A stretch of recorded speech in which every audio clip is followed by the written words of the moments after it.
Hi guys, magandang araw po sa ating lahat and welcome again sa aming YouTube channel. Ngayon po, andito po tayo sa Zaragoza, Nueva Ecija, kung saan pumunta po tayo dito para po magturo ng concrete pan about po sa paghihito. Ayan, ngayon po ay kasalukuyan po silang gumagawa ng concrete pan kung saan dating piggery po na i-convert po sa concrete pan para sa hito. Ayan. Maliban po dyan sa ginagawa po nila, may papagawa po dito na concrete din kung saan ito po yung ituturo po natin. Yung ginagawa po nila doon ay hindi po natin na ituro yan. Sila na po yung kusang nag-umpisa po dyan kung saan dating piggery po, dating baboyan na kinonvert po sa concrete pan. Ayun po yung kasama po natin, si Archie. Siyempre nagmotor po tayo para makapunta dito. Tapos si Kuya Junior.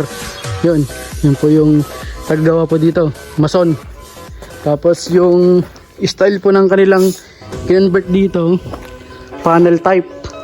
Yan, gitna yung drain. Tapos yung ginagawa po nila ngayon, yung slope, yung dun sa gilid-gilid para hindi magbitak. Tapos dito naman po sa flooring, syempre slope din po yan papunta dun sa gitna.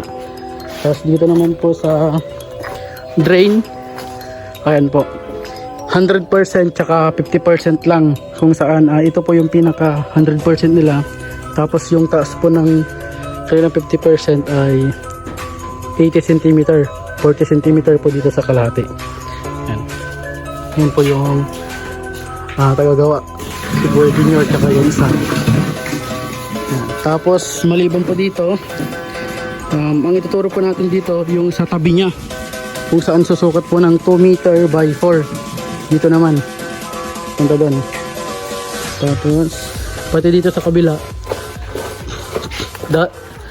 dating baboyan, pero may baboy pa rin po ito ngayon. Yan, i-convert din po ito. Yan, puro concrete pan para makapag-umpisa na sila sa November. Tuturo po natin lahat dito yung mga gagawin, katulad po ng siyempre sa tagas, sa treatment, sa pag-delivery ng fingerlings.